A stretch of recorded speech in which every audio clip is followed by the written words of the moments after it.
Broadcasting live from the Business Radio X studios in Phoenix, Arizona. It's time for Valley Business Radio, spotlighting the Valley's best businesses and the people who lead them. Hello, and welcome to Valley Business Radio, where we tell the stories that traditional media tends to ignore and help connect you to the right people.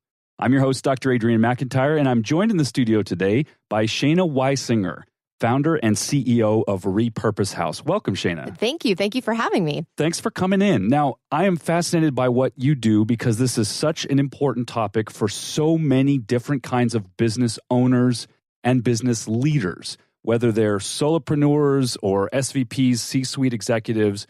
What we're going to talk about today goes to the heart of the way 21st century business awareness and reputation gets built. So tell us about Repurpose House.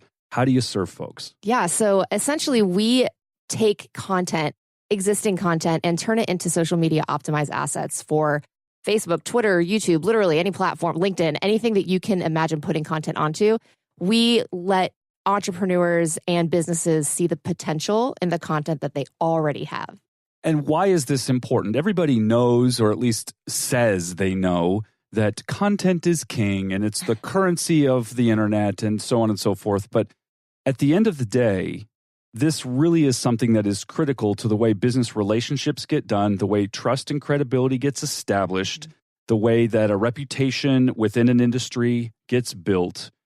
But how does it work? Why content and what's the value of what you're adding to what people are already doing? Yeah, so content, like you said, content is king. Making sure that you're consistently putting out material that help people in their business or their lives brings you or your company to a level of like an influencer in that industry. Like people will begin to trust you to know what you're talking about if you are consistently teaching them about what you know. And that's where the value-based content really kicks in. That's like things like this, like what we're doing here, podcasts, webinars, things like that. Blog posts, any kind of content that you can help somebody move forward is really, really important and will help you basically gain credibility as a business. The issue that you find there is that businesses create tons of long form content. Hopefully, if you're doing it right? Like you're doing a lot of blog posts, you've got like actual long form pieces. But the problem is those aren't traditionally, they don't work well on social. They're too long. If you have a blog post with, 2,000 words and, when you post that on Facebook, first of all, you're linking out to the blog post and Facebook doesn't want you to go anywhere other than Facebook. But also, like, it's not optimized for that platform. People don't go to Facebook to read 2,000 words. They go to watch a video that's maybe 90 seconds long total. So the question becomes like, how do you take something that you've invested time, possibly money in, and that really is chock full of amazing information, and then turn that into something that can then be viewed on social media? And really the point is to have as many touch points with your potential client base that you can get. And if you can hit them on 5 different platforms and eventually get them to your website, that's a win. And how do you make that happen without having to consistently create just like an asinine amount of new content consistently? And that's where repurposing comes in. I think a lot of serious business leaders still have the idea that we inherited from the 1980s and 90s, that the legitimate form of business content is white papers, books, speeches at significant industry events. Sure. And that there's a lot of the smaller, snackable, micro content, if you will, that they think might be silly. I remember having grown up with technology when in the mid-2000s, a lot of the platforms that now dominate our lives were still early, were still new. And, Twitter was, well, why would I share what I'm having for lunch in 140 characters was kind of the Right. general conversation, right? We've evolved so far beyond that, where at least in our consumption habits, the latest research is what? Everybody has a smartphone within 3 to 4 feet of their body, 24 hours a day. And 50 to 60% of the time spent on this device is on one of these 5, 6, 7 apps that are the layer on top of which we now communicate. Human communication hasn't changed. The channels have evolved. Maybe Twitter was onto something with the idea that 140 characters was a constraint that should be imposed. You're talking about taking something that is long and turning it into a bunch of things that are short. Talk about the evolution of this concept. How did you come to the idea that Repurpose House and the services you provide was an essential thing missing in the marketplace? Yeah, well, we're going to make a long story a little less long. It's been an evolution, that's for sure. I have a video production company called Wake Brand Media. So I was doing all strategic video production for businesses that was digital. It didn't necessarily have to be for social media, but for like drip campaigns for their website, things like that. Maybe 4 or 5 years into it, I started to do video podcasts. And I had a handful of clients I was doing video podcasts for. I loved it because it was all give content. It was all value-based. I mean, they're basically spending an hour, maybe 45 minutes talking to other people about things that can benefit their audience, their client base, right? So I was like, this is great. One of the things that I offered in it was these little repurposed assets. So we would take up to 2 minutes of the interview that was really impactful, we'll package it up, give it the meme deal, like the big bold text on top, which statistically really helps engagement, captions, the whole deal. And it was just a part of what I offered because it was necessary. It just made sense, right? While I was going and pitching other like larger podcasters to do video, they were like, okay, yeah, we don't care about the video, but whatever you're offering with those repurposed assets, like we would do that all day long. And I heard it so many times that I was like, there's something here. So I did some research. I realized there was nobody in the marketplace doing it or doing it well, at least. I mean, you could there were platforms you could do it yourself, but nobody was just taking the content and repurposing it.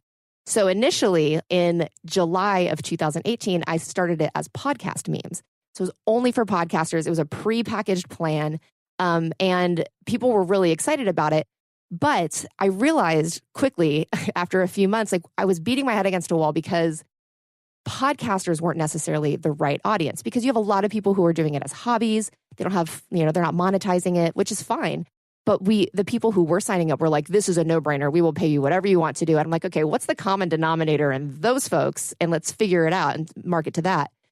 Well, they were all content marketers. So it was either a business who was using podcasting as one arm of their marketing, like entire strategy, or was somebody who worked for a business who was doing that. And I was like, well, clearly we need to talk to marketers. And so I kind of reeled it back and rebranded to Repurpose House in November. And we decided to do all content, literally any content you can imagine, text, video, audio, and be able to repurpose it the way that it needs to be repurposed. And since then, it's been an easy sell because everybody knows they need to do it, just nobody has the time. It's massively time consuming because there's so many pieces to a piece of content. There's identifying the clip. There's creating the visual overlay. There's the writing the headline that's going to go on the meme if it's one of the large font above the actual center of the image or video. There's captioning. There's adding waveforms, which is relatively easy. That's done automatically.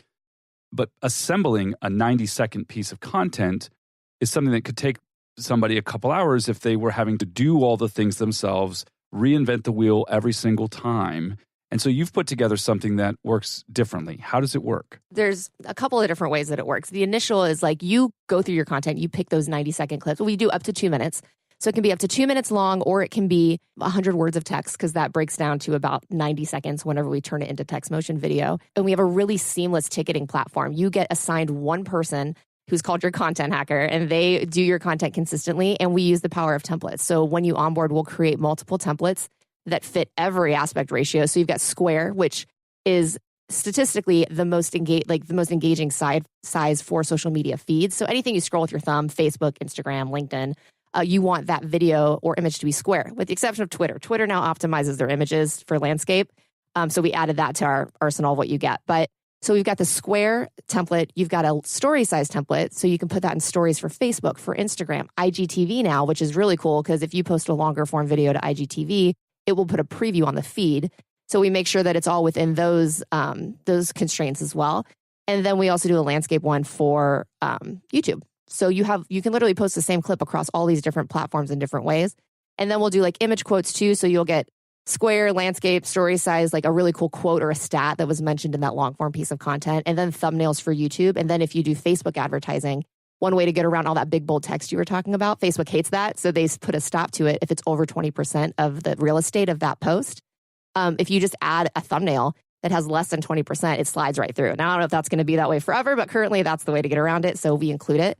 And essentially, once you have all of these template sets created, you just submit tickets. And it's, here's my in and out points on my audio, or here's the in and out points on my video file. Here's the 100 words of text if it's that. And then just any info that pertains to it. Like, what do you want your headline to be? What do you want your image quotes to say? And then special instructions, or if it's a podcast where you have a guest on consistently, you can upload a photo of the guest and we'll swap that into your template set and submit by 5. And by 8 a.m. the next day, you have all 8 of those assets sitting in your inbox and they're ready to be posted online. Completely good to go. I mean, this seems to me to be a direct head-on solution for the biggest pain point that a leader, somebody with ideas, somebody with practical knowledge to share faces, which is how do I package it and put it all together and distribute it? You know, people who are very successful at this are often supported by teams of people, and the costs can add up. It can become quite significant if it's a worthwhile investment, if it's moving the needle in your business. But I want to circle back to something you said earlier, which is that the larger niche of podcasters wasn't dialed in enough for your target market. I'm in a group on Facebook of professional podcast editors, and there's about 3,500, maybe closer to 4,000 editors in there now. And there's a distinct difference in the conversations that are had with podcasters who are doing it for a hobby or a passion, or it's something they love to do. It's the 4 drunk guys in a man cave, right? Kind of thing, which is awesome if they're talking about your favorite subject, versus people who are podcasting as a business development tool, which doesn't make it a sales-driven podcast. It makes it very much, as you said, give content. Mm-hmm. People are happy to pay $1,000 a month or $2,000 a month for packages that to produce their business podcasts are a very distinct type of business owner from the folks who are trying to get things done cheaply. What's unique about Repurpose House is you found a happy medium. Yes. We're not talking about $10,000 a month packages with an entire agency overhead and margins built in. But this raises a really interesting question for me, because now you've built a business that in order to compete on price has to be hypersensitive about your margins. How do you do it? Your typical price point, at least at the time of this broadcast, is a monthly subscription costs how much? It can be between $279 and $479 a month. So $300 to $500 a month. Right. And that gives you, depending on the package, I suppose, a certain amount of content that you can get back from the machine. Right. Every day. Yes. Right? But $500 a month is a very reasonable, very low cost price point, and the business still needs to make money. How do you do it? So systems and processes, for sure. I have no problem proclaiming that I basically carbon copied Design Pickle's entire process. I'm good friends with the owner, Russ Perry. He's actually a Scottsdale local. And I went to the Philippines with him 2 years ago, and I was doing video production. And what I was doing was creating these testimonial videos of his full-time employees, talking about how this has completely changed their life, full-time employment, benefits, getting off at work at 5 to go hang out with their family, having weekends off, and not just chasing freelance work. And as I'm filming all these testimonials, I'm getting like misty hearing about how he's changing lives out there by just really creating an amazing culture and systems and processes that allowed that business to scale. And he sat me down at one point. He's like, you need to find something scalable because video production is not it. And I was like, I feel you. So give me a second to figure it out. But yeah, essentially, like I took a lot of what he was doing. Obviously, our processes are different. We're not just graphic design. We do a lot more than that. And it's been really, really great training processes, like making sure that our staff is totally trained before they get started is huge because we need to make sure the user experience is seamless. And, we learn from our mistakes. Obviously, we're new, but as the small mistakes happen through the beginning, we've recreated and tweaked processes to make sure that they are super smooth. We use Trainual. It's a great tool to train our staff, to keep them trained continuously, making sure that the user experience is really smooth and automated. Automation has made 90% of this possible. I mean, from the time people click sign up on the website, we have the automated flow that sends them the form that they can fill out to create their branding. Then once that's done, you can't have a person managing every step of the process. And Sarah's been a huge contributor to making sure that she's the automation queen. Thank God for her, because I could never have figured all this out on my own. But just like systems, processes, making sure we're following a timeline and workflow. And that's been really the only way. And I feel like there's other businesses who will like repurpose content and do everything. And one of the things that I think I had to learn how to do is say no. We do one thing really, really well. Can we also post to social media and figure out your copy? we probably can, but we shouldn't because we're really good at this one thing, but we can also send you to the people who can do those other pieces as well. So that's been one thing that for me as like an entrepreneur and having a video production company, like I can do whatever you need me to do. It was really hard to be able to be like, okay, we can, but let's see if is this good for the business and is this good for our clients? And to say no is hard, but it's been the right thing for sure. I could so relate to that on a personal level because as somebody with a bit of a geek streak and very creative mind and totally undisciplined and unruly in the way I go about executing things, my own journey as a business owner has been really uneven because of the fact that there's lots of things that I want to say yes to. Sometimes because I just want people to like me and I have all the, there's all the emotional stuff that we all have to figure out and grow up about.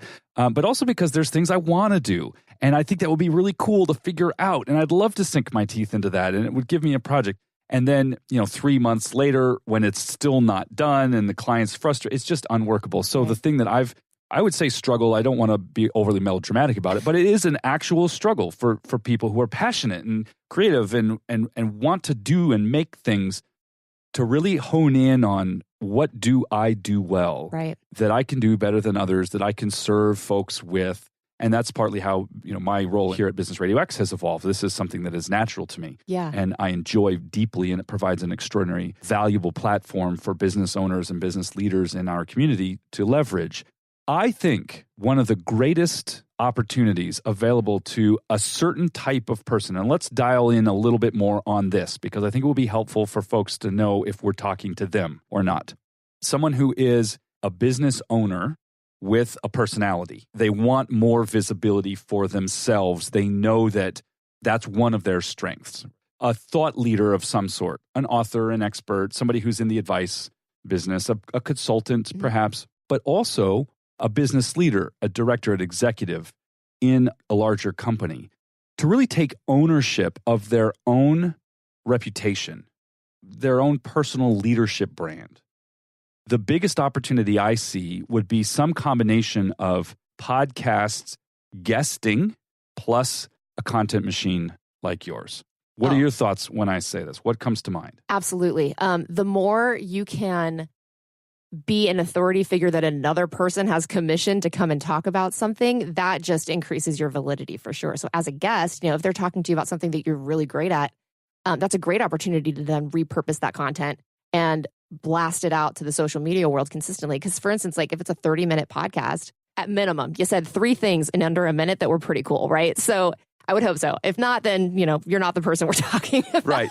If you could talk for 30 minutes and have no interesting things. Right. Or if you ramble too long, I got to watch out for that. We all do. We all do. If you ramble too long and you don't make a point, right? But if you can stick the landing.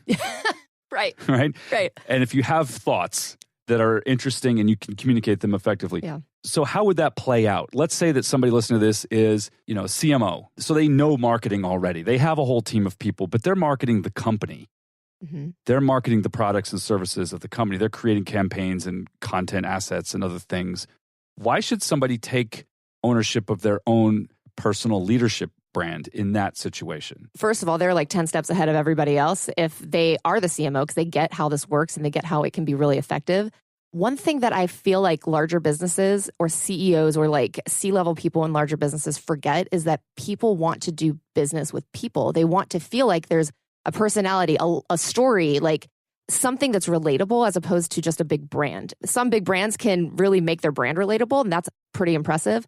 But putting a face and something more relatable to the company will make a massive impact. And also, it just doubles down on the exposure that you can bring the company as well. Like, not only are you marketing your brand, but you're marketing yourself as a brand, which really, depending on how like hard you hit like your personal brand, like still make it personal. Like it's still a human being that's talking.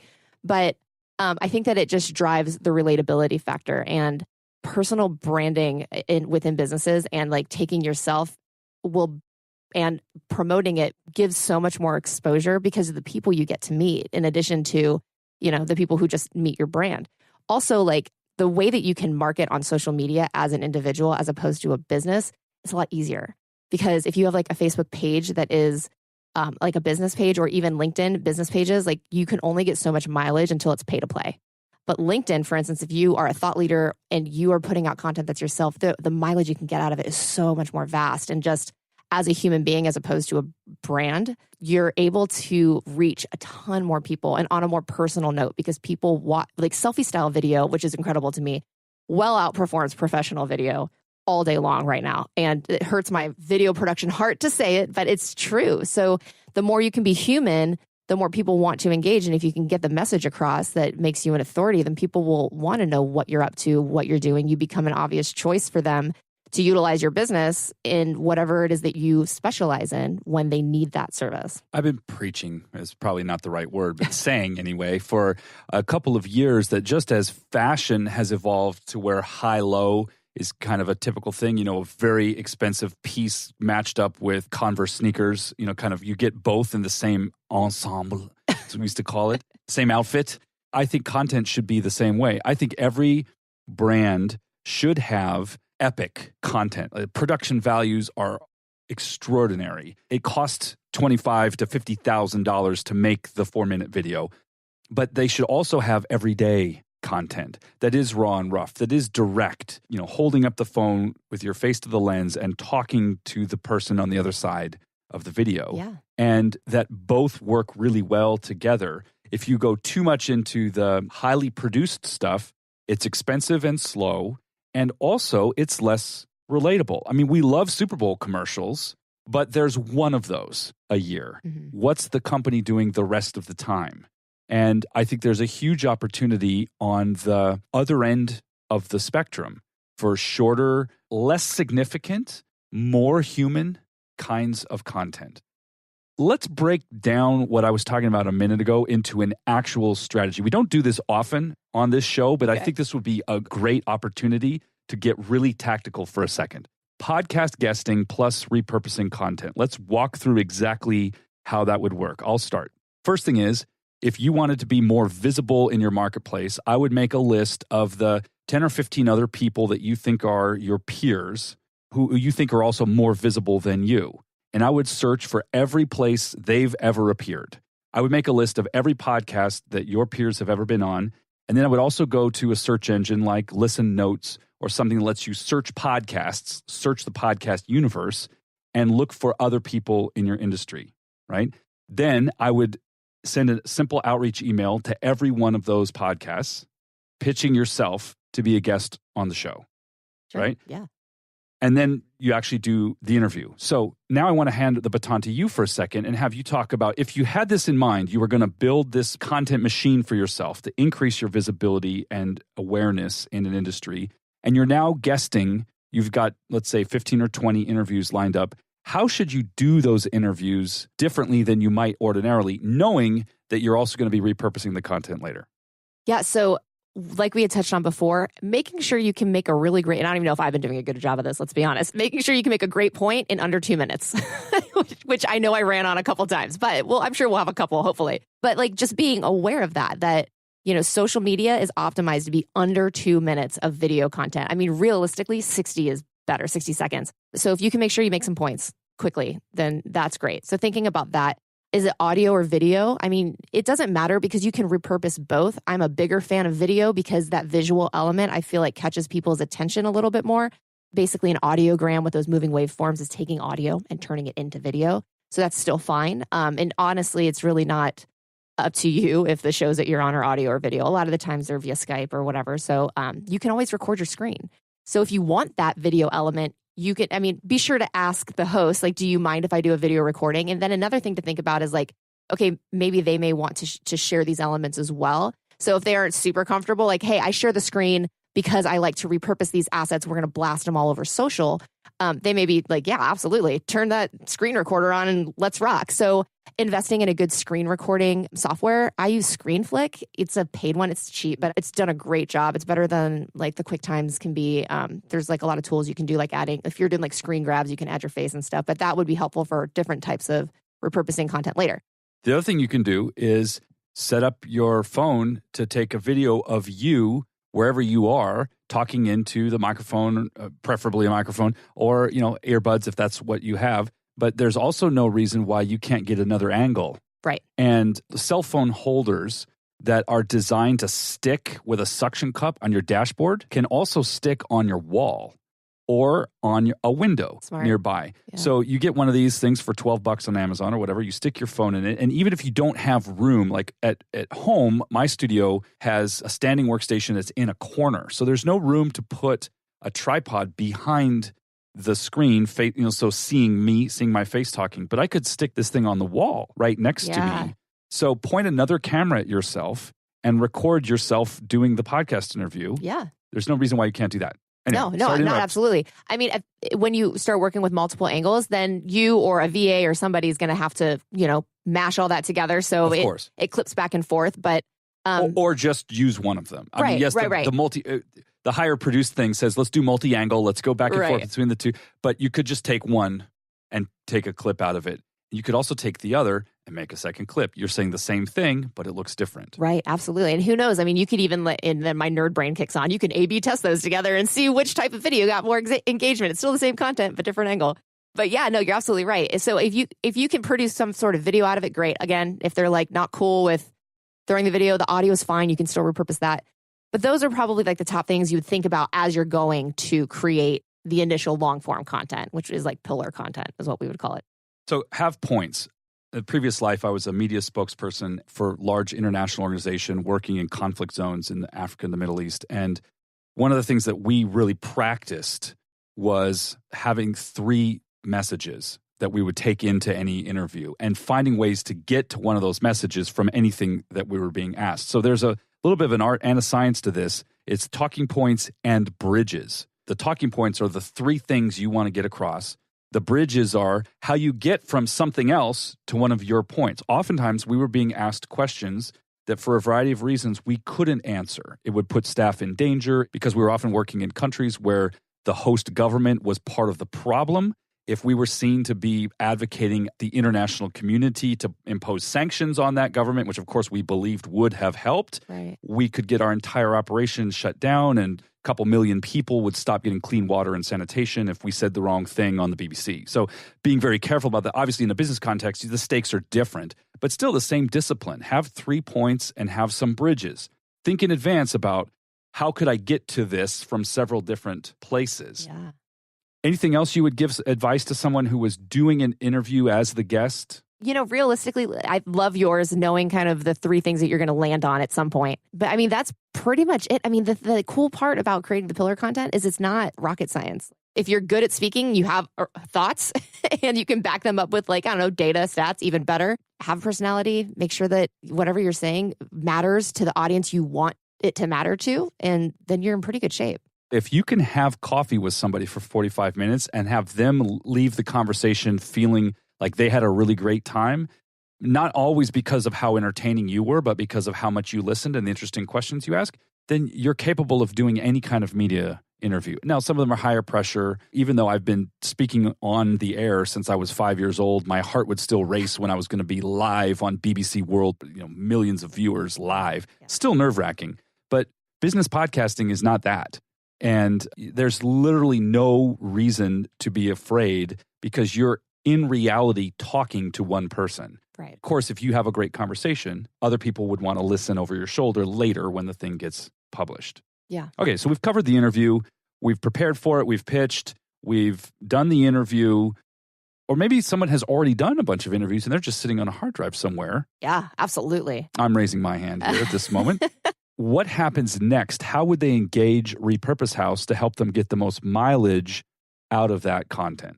There's 2 different ways that we approach going through your content, because truthfully, we found our biggest churn was just people didn't have time to go through all of that content. You have a hard drive full of probably hundreds of interviews. Who's going to sit there and go through each interview and find 3 great clips out of that? It's time consuming. It really is. And maybe you have somebody on staff who can do it. Maybe you have a VA that does it. That's great. But for those who didn't have that and they still knew that it was something that needed to happen, we now offer like add-ons where we can do it for you. So essentially, it's like if you're on one of our packages that you get 1 ticket every business day, you can literally have 1 piece of content repurposed every single business day. You can say, okay, 3 of those 5 tickets a week, we want you guys to source, and then we'll just have somebody on our team do the others, whether that's because sometimes that'll be like, oh, it's stuff that is happening currently, like it's current event type stuff. So there's not like a backlog of stuff to go through. So essentially it's then like, hey, here's all of the content. Sign up for Repurpose House. It's super simple. You get your onboarding form where you go through, upload all of your brand assets. You pick templates that we've already created, or you can pick some from the web that you really like. And we just start creating your own template set. So if, let's say, for instance, you have a personal brand, maybe you have your own podcast and they have different brands, right? You can create template sets with each brand and use them interchangeably. And by template set here, we're talking about the look of the overlays Right. that are going to have your content housed inside of them.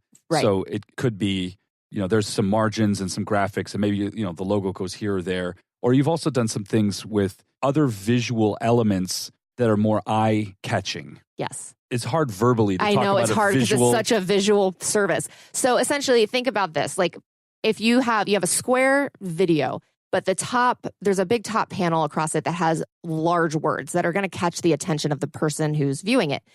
Great ways to do that is like how to do this without that. Those are big. One of 6 tips to do X, Y, or Z. Pose a question that that audience is going to ask themselves, like the one mistake I'm making in my marketing, or anything that you can put up there that makes people go, I want to know what they're actually going to say. That's a really, really great headline. Essentially, you'll have a headline. You'll have the centerpiece that can be just the whole way across the frame. It can be inside a little iPhone. We make them look really cool, and you can pick how crazy graphic or how simple you want it to be, because some brands, like either or. And then we have really cool things like the progress bar. So one thing that is really great is whenever you're watching the video and you can see this bar that's going across the bottom of the screen, letting you know how much more video is left. Usually with Facebook and LinkedIn, you kind of get the length of the video, but on Instagram, you don't. So you're like, how much more of this do I have before they get to the point? But there's a progress bar there that shows them. And that can be in your brand colors, whatever. In the Instagram feed, it's a minute, but right. If you're in IGTV, you might not. Yeah, right. I mean, it does. You could look. Yeah, I mean, that takes effort. People don't like to put forth effort when they're watching video on social media. Humans. Which it brings me to another point is captions, because people don't click the video to watch it. They just scroll and stop scrolling and they view it. And 85% of people on Facebook are watching video without the audio on. And 80% on LinkedIn. Business people aren't better. They're just as lazy. Everybody just stops scrolling. Well, in the context of consumption really matters. On LinkedIn, especially during the day, people are at work. It's the one social network that is somewhat okay to have open on your screen in a cubicle or in an office. And yet you're not having speakers plugged in. You don't want to be surprised by audio blaring out. So for the most part, every video you're watching is probably silent. Yeah. So captioning videos is really critically important. But that also adds a lot to the production time, because captioning, although these services have, machine learning algorithms that will try to understand what you're saying, they're good, but they're not great. Yeah. Do you burn in your captions, or how do you? So, and you're right, captioning is one of the pain points, and that you can do the AI stuff. That's fine. But I am a very fast talking Italian female, and it is more comical to read what the AI came up with than, actually listening to what's being said. It does take some work to go through and, fine tune it and then make sure it's timed right. It's a whole deal. For us, we go through the caption files. We actually have a human being do the captioning. So we make sure that they are clean, they're moving along the right way. I mean, as with anything, if you have some crazy word that nobody really knows, there may be some back and forth. Hey, this word was not proper, but that's going to be an employee who works in your office too. So it is what it is. But yeah, so we burned and by burning, we basically put the captions on the actual video file for the square video memes and for the story size for IGTV and Facebook. We do not put captions on the landscape ones, because the only place those are supposed to live is YouTube. People are going to put them where they want, but they're supposed to go on YouTube, but we'll give you the caption file. It's a VTT file. And then we have a little tutorial on how to upload those into the YouTube video. So then every word that's spoken is searchable now via Google or YouTube, because Google owns YouTube. We basically optimized everything the way it's supposed to be done on all of the platforms. But yeah, captions you have to do it. To not do it, you're going to lose 85% of the potential engagement that you could get. So those are the 3 video templates. Then you've got your image templates. I know we touched on that a little bit earlier. Once you have those created, then it's just a matter of deciding whether you want to go through your content or you want us to go through your content. And if you want us to go through your content, we have a meeting where it's like, hey, listen, because every business is different. What content do you want us to repurpose? Is it these podcast episodes? Great, perfect. what day of the week do you want these delivered to you? Like, let's say that they have 5 tickets a week on the influencer plan. They want us to do 2 of those, right? So we're going to do a podcast episode, and then we're maybe going to do, I don't know, a selfie style video that you created on the next day. We need to go through and be like, what's your messaging sound like? What is your voice? Like, what is your audience interested in? Do you have like different messages like we talked about that you want to make sure are repetitive that we continuously touch on? It's essentially like an agency conversation, because this is the one thing we decided to do as an add-on where we didn't say no to, because we just knew that it was something that we could really bring to the table. So that's essentially like figuring out what type of content needs to get repurposed and how it would be really effective in your strategy. Or you go ahead and do it yourself and let us know. And then that's pretty much it. You submit it, and then you just start receiving these assets via Google Drive folders in our ticketing platform. And it's up to you to go and post them and explode your social media presence. And we do a lot of tutorials and how-tos and trainings on how to do it the best way possible. That's pretty much it. One of the things that I think has been really helpful for me is to use some of the automated transcription software, which isn't good enough to then just turn around and publish, but it's really good to then make something quickly and easily searchable. I can read very quickly, I can skim, I can look. And with a number of these platforms like Temi or Descript or Simon Says, or there's a lot out there, Sonics with an X, you can upload a file, get a good enough transcription back in minutes, and then you can scan through it. And the neat thing about it is that oftentimes the text in their browser window is linked to the audio. So you can jump around visually and look and say, what did I say there? And you can listen to clips of it. And then from there, you can mark in and out points because everything's timestamped. So if you wanted to do it yourself, you could get one of these tools. Yeah. And 7 cents a minute, 10 cents a minute, but it's such a time saver. You don't have to listen to the whole thing. Or simply have the good folks at Repurpose House get inside your head enough, which actually, as I'm talking, might be even extra beneficial in a way that's not immediately obvious. We're not always the best judge of what's going to play well for other people. Something that we might be enamored of, or we like the way we said that thing, might be totally confusing to somebody else. Yeah, absolutely. So there's definitely an argument to be made for having an editorial team outside of your own head take a look at your content and pull out things they think are interesting, they think are valuable. If they understand the audience you want to reach and the general issues and topics you want to be known for, maybe turning the whole thing over to them does have, beyond just the time-saving factor, does have another benefit as well, which is they can listen from the perspective of the audience better than we can.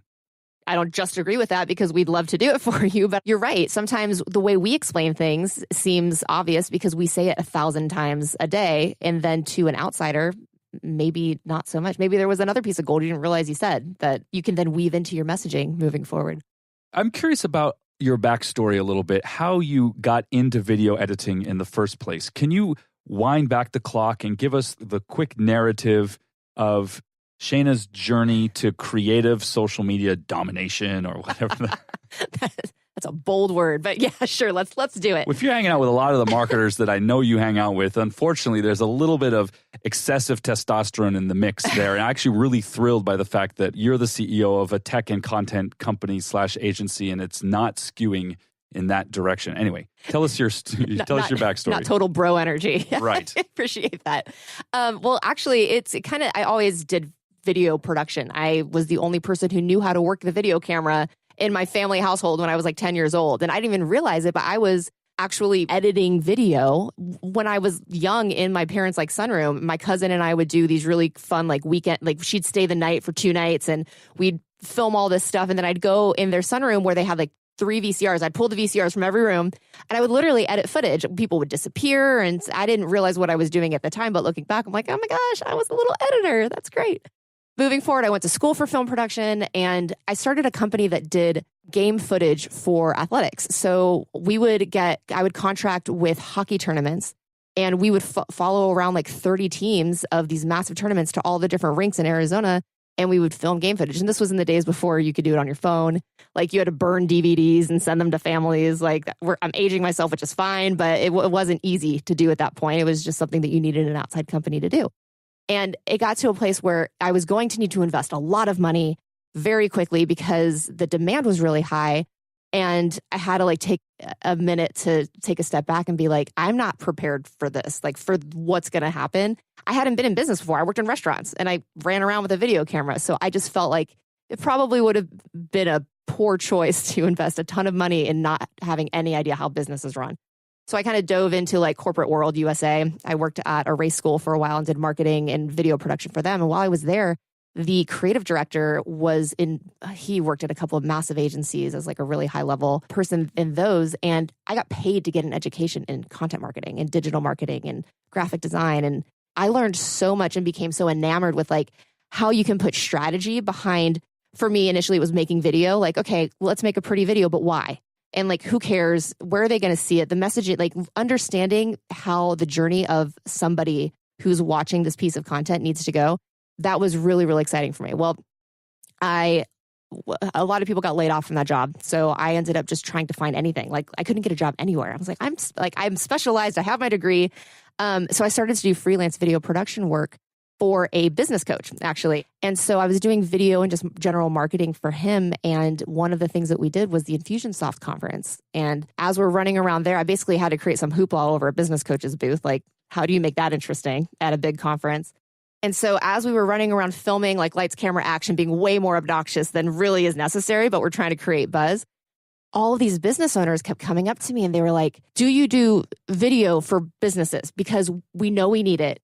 But they either said one of two things, and it was so consistent. Either it was way too expensive and they didn't see an ROI in it, or they found a really great deal, but they got burned. Because at that point, every kid had iMovie and maybe their mom invested in a DSLR for them, but like they weren't seeing value in it and it wasn't strategic. And you're talking to a person who like for her senior like capstone taped a video camera to a vacuum and got a really great low rolling shot. And I'm like, we can be scrappier than a studio with massive overhead and we can be strategic with it and try to be efficient. So yeah, you say gimbal, I say broom handle.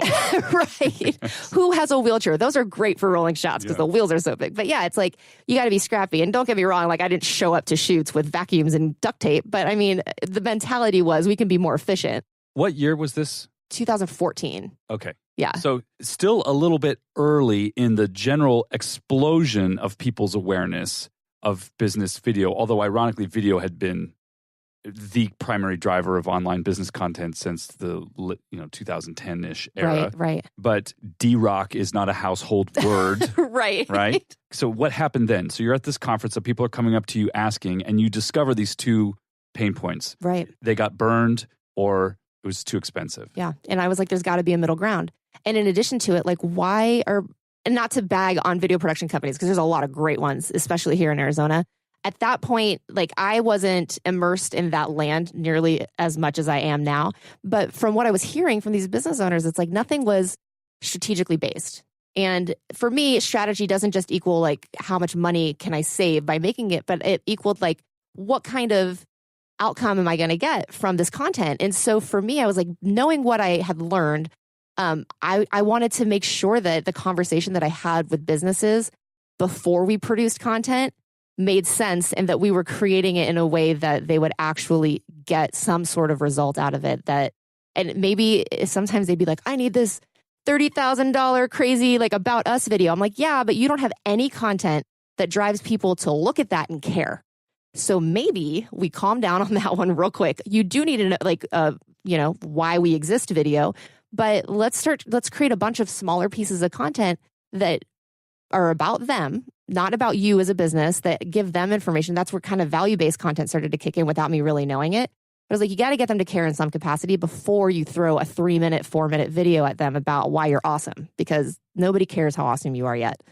And so that's essentially like where it started. And I just created a website, just started to reach out on LinkedIn and talk to people. Actually, it was easy because people, like businesses were like, oh my gosh, I don't have to spend $50,000 on one video. I can spend a fraction of that and get a ton of video because we're being efficient with time, being efficient with money, and we also have a strategy behind it that makes sense. It's a really great time to be creative because the demand for business output has never been greater. And yet it's also really challenging time to be a creative because you're competing against the Fiverr and Upwork marketplace where cost has been driven down. So somehow owning the middle is a challenging thing to do. Talk about your pricing strategy and how you settled on the lower middle ground. It still had to make sense in their strategy. I mean, ultimately, we can charge you $3,000 to do this stuff for you, but more people need to be able to do this.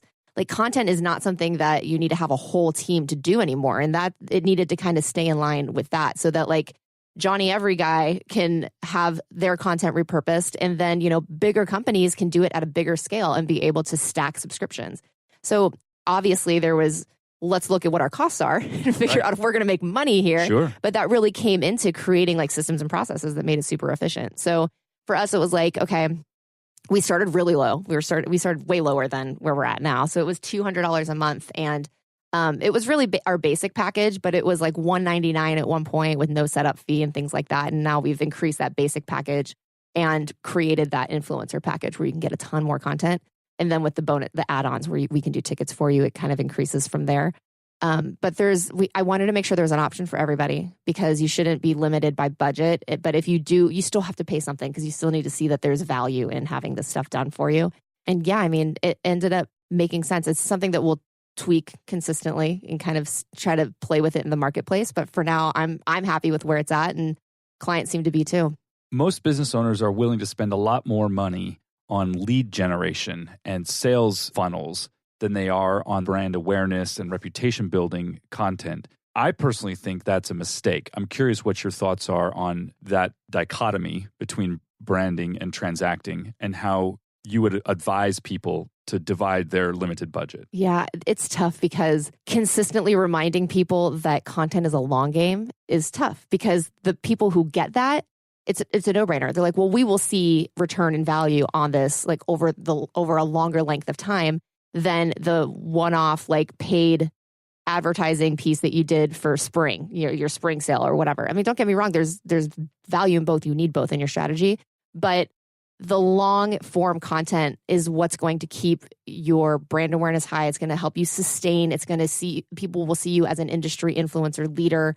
It elevates your authority across the board, as opposed to your one-off ads that bring you individuals consistently. I mean, Gary Vee talks about it all the time. We all know that D-Rock's there for a reason. He has a team of like 30 producing content that he doesn't even ask for anything in. There's no ask in any of these pieces of content. As far as like dividing budget, I mean, I don't know what your initiatives are. I can't really say 30% should go to long form and 20% should go to repurposing. I mean, I just think that paying attention to it and making sure that it's something that you don't eliminate because it doesn't make you immediate money is something that if you're not doing yet, you need to really start looking at and seeing how it can help your business long term. Well, and the reality is if you're not investing in your brand reputation and your visibility, then you have no idea if it's going to pay off dividends or not. Right. You see other people doing this kind of thing. You may feel jealous, like, oh, well, look at them. They're everywhere, and might be worth a try. As you look forward to the future, what are you most excited about as we continue to evolve with technology and business and content and creativity? What lights you up the most? What's on your mind? Well, it kind of goes back to like my purpose and then what the purpose I've given Repurpose House for so much purpose. Oh my gosh. And that is helping people see their best potential. So for me personally, just across the board, that's what I want my life to be about. And with Repurpose House, the cool thing is that gets to be about something very specific. Like we help content creators see the potential they have in all of their existing content or even content they create and how much more they can get out of it. And that's super exciting to be able to do that in business. Like I feel like I kind of did that a little bit with Wake Brand Media, but it's so concise and like it's on the culture page, like it's there in text, in writing. But for me personally, like the fact that we have so many amazing tools online that we can reach so many more people, like I'm excited to be able to start doing things personally and not just for Repurpose House that really help people do that. And it's incredible how interconnected we all can be, like just through these crazy platforms that we're spending 60% of our time on these phones using, it's amazing. Speak a little bit more about that personal vision. What do you see and what do you want to do in the world? I'm starting an event. And initially I was like, I want to do an event. And it was like, is it a content event? Ugh, like, okay, I'm sure people do that and that'd be great. But we've kind of landed on SmileCon. And it's basically like in any stage of your life, like there's all these different things that you could be amused in or interested in or think that could make your life better, more fulfilled. And that's kind of what I want this to be about. So you can go in and learn about meditation, yoga, how to get involved in a charity if it's business and you want to start a business that's your passion, how to do the small, simple things to get that off of the ground. And it's basically, I want it to be a conference that fosters wanting to fulfill yourself in all of these different aspects, whether it's spiritual, business, personal. And it's still like, it's very beginning, it's work in progress. But that to me sounds way more exciting than like a content event. I mean, well, that's a part of it. Like we'll talk content a little bit. It's just about being fulfilled in your life. Like I went through a really like low point about 2 years ago, and being like an entrepreneur is hard sometimes because especially with social media, because everybody's awesome highlight reel is just flowing through all of these platforms. And you really have to take a step back and be like, I can't compare myself to anything that's happening on all of these platforms because that's probably their marketing person writing really cool copy and they had a photographer following them around for 3 hours. And then, who knows what their real life is like. Yeah, every look away shot on Instagram, I think of that same thing. It's so funny. Here I am crossing the street and I'm like, that's awesome. And I know there's more to this human being's life. Right. There's the relationships or the lack of them. There's the money or the lack of it. There's the internal unsettledness. Mental health is a huge issue that I think should be talked about much more openly because we're all trying to grow up together. And the connections we now have through social media can bring more points of contact. And now what we got to do is turn up the truth. Right. Absolutely. Nobody wants to talk about the hard times they have. I have one friend who's doing that beautifully right now, and he's a CEO, and his business is doing really well, but he has no problem being honest. It took him a minute to get there. He said that his gut flinches a little bit when he goes to post, but his like weekly newsletter that he sends out is always so honest. And like I'll shoot him a text afterward, I'm like, dude, you okay? Like I'm here to talk if you need to. It's not depressing. There's always some sort of like, here's what I learned out of this experience, but like just the honesty is something that is so lacking on social. And I think that even though you can look at this stuff and be like, well, I know that's not the whole story, it's really hard to see that over and over and over and over again without kind of getting down on yourself a little bit. And for me, like if I can ramp up that truth and like help people feel more fulfilled, whether it's, like I said, spiritual, business, whatever, like that to me is a huge win. And we have these platforms that we can reach so many people with. And that to me would be amazing. Shaina Weisinger, founder and CEO of Repurpose House. Where do people learn more about Repurpose House and follow what you're up to, including the future of a conference focused on fulfillment and happiness? Repurposehouse.com is the website. Anywhere you want to find us on social, it's Repurpose House Co. Somebody snagged Repurpose House before we could. And then for me personally, it's Shaina Weisinger is the handle, literally everywhere. I don't know yet where we can find the conference. We're in like super early stages, finding location and things like that. It will be in Phoenix before the very end of the year while it's nice out. So we'll have really cool outdoor venue type things. I'll keep you posted on that one. We will follow you and you'll lead the way right Perfect. to it. Thanks so much for joining us in the studio today. Thanks for having me. For all of us here at Business Radio X, this is Dr. Adrian McIntyre, and we'll see you next time on Valley Business Radio.